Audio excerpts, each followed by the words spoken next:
Why most people hide from their true nature. Hello everyone, I'm the author of the book A Road to Wealth and Happiness, and I write most of the inspirational article. In today's video, it's about the reason why people hide their true nature. There is an ancient saying, man is afraid of himself more than any enemy. This simple statement captures a truth we often ignore. The most difficult person to confront is not the stranger on the street, nor even the loved one who betrays us. It is the image of ourselves when the masks fall away.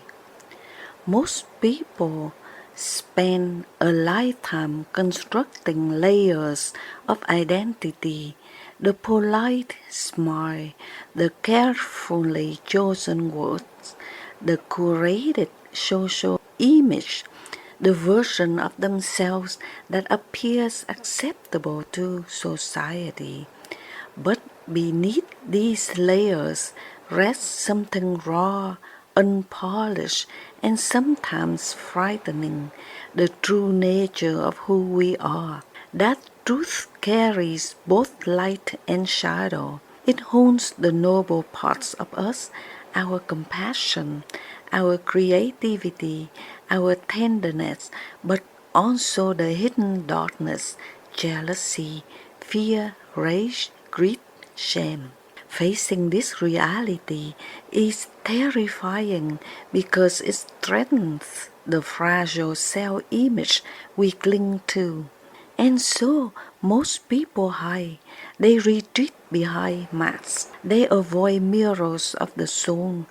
And when someone comes close enough to see past of the disguise, when someone dares to touch the truth, they fade away, unable to bear being known so completely.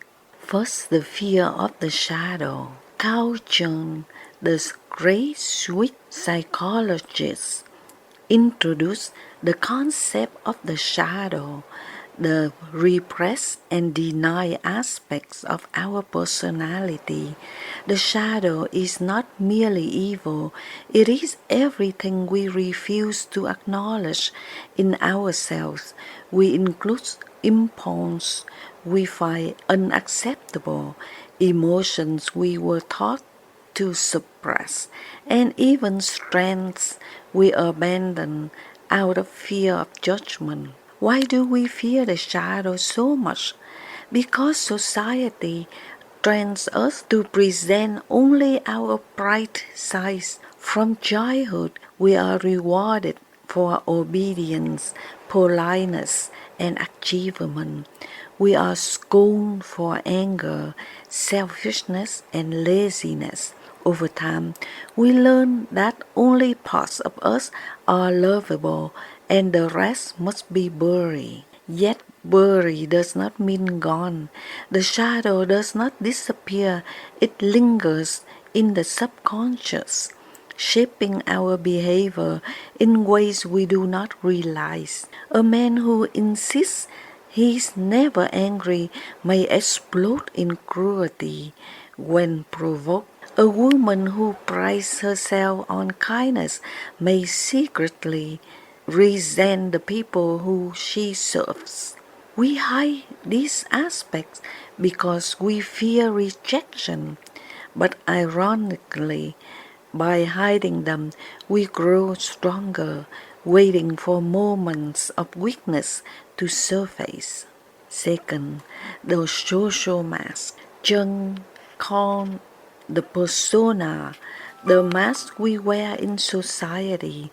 It is necessary. Without it, we could not function in communities. We need a certain amount of adaptation, politeness, and role-playing to survive. But when the mask becomes our identity, when we forget there is more beneath it, we become estranged from our true selves. Consider the businessman who projects confidence and authority but trembles with insecurity when alone. Consider the mother who appears endlessly patient yet cries in silence because she feels trapped by expectations. Consider the artist who hides their vulnerability behind irony and sarcasm. The mask protects us, but it also isolates us.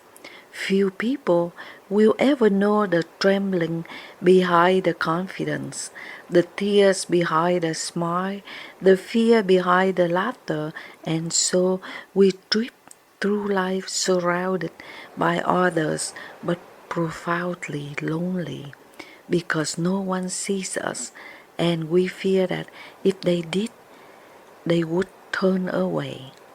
Why we fade when exposed? Why do people fade away when their true identity is revealed? Because being seen is both what we crave and what we threat. To be known fully is to risk rejection at the deepest level. If someone rejects our mask, we can tell ourselves they didn't like my performance, not me. But if someone rejects our truth, we feel naked, vulnerable, stripped of protection. The pain cuts to the soul, and so instead of allowing others to see our shadows, we withdraw. It feels safer to disappear than to risk being seen and judged. Often this fading is not conscious. People simply drift away from those who see too much.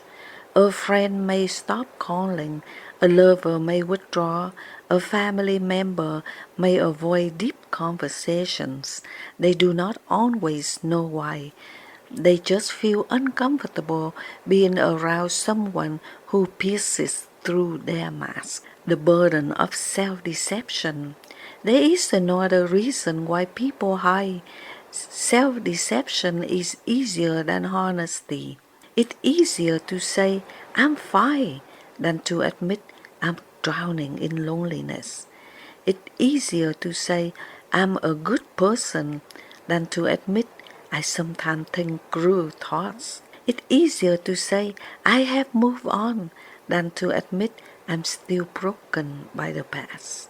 The mind creates narratives to protect us. We tell ourselves stories of who we are until we begin to believe them. But when someone or something exposes the cracks in these stories, we panic, we resist, we run. Because if the story falls apart, we must face the raw truth, and that feels unbearable. The pain of the mirror. Other people often act as mirrors.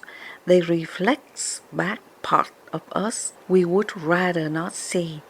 A friend may notice our selfishness when we deny it. A spouse may see our vulnerability when we hide it.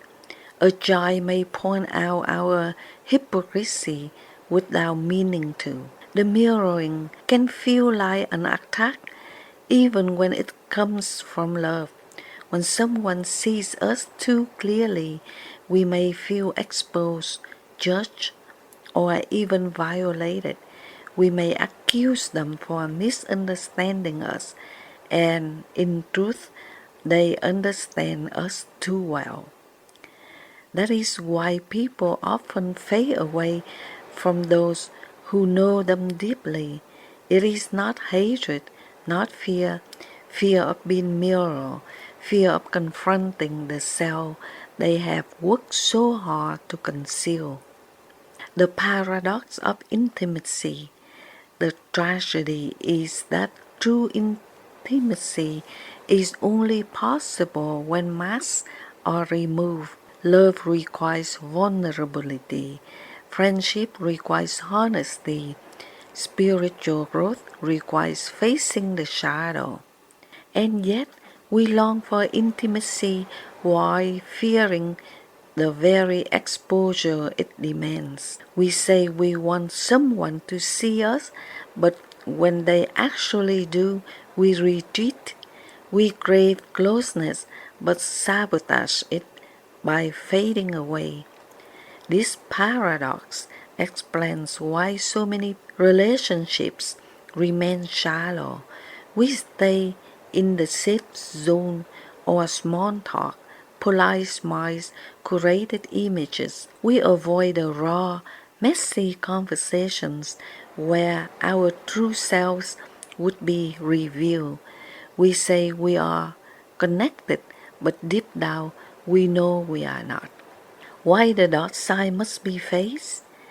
Though it is frightening, the dark side must be faced, for hiding from it does not make it disappear, it makes it stronger. Jung once said, quote, one does not become enlightened by imagining figures of light, but by making the darkness conscious. End quote. In other words, true growth comes not from pretending to be pure, but from confronting the impurity within us. The dark side once faced often reveals gifts. Anger can become the fire of justice. Jealousy can become motivation to grow. Fear can become humility. Even shame can become compassion for others. But this transformation is only possible when we acknowledge rather than deny what lurks in the shadows. Why few have the courage? So, if this is so vital, why do so few people do it? Because the journey inward requires courage most of us have never been taught. It requires silence in the noisy world.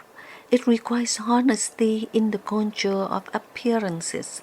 It requires humility in a society that prizes pride.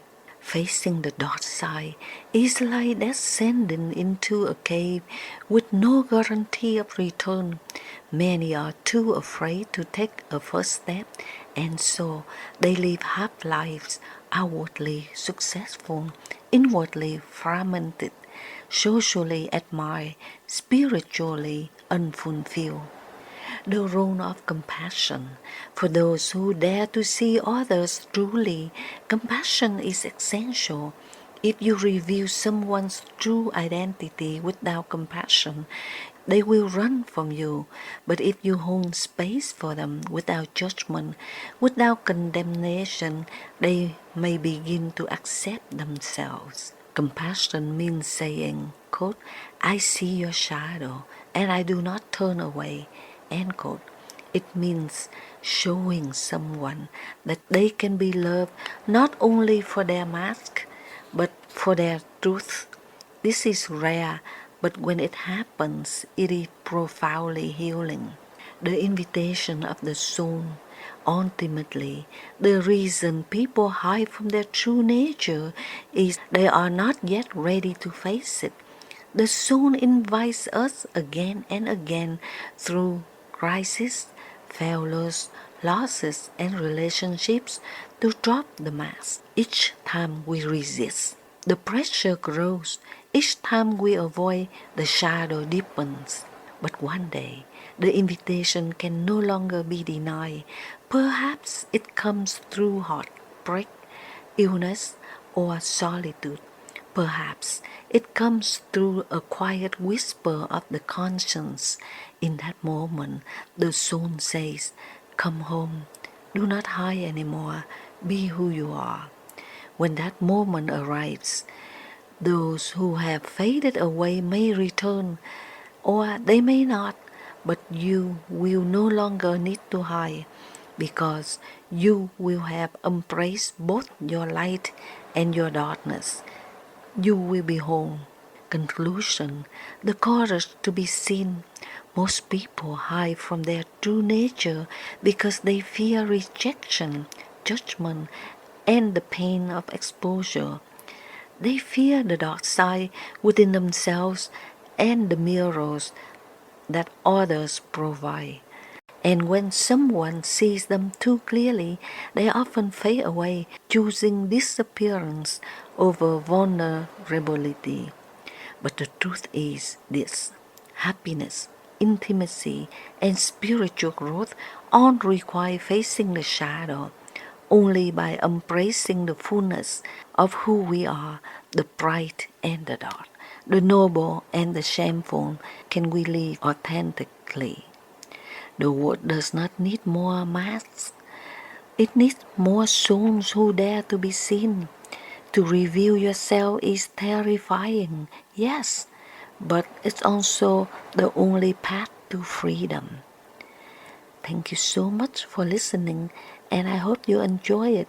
Click over here for the Vietnamese version.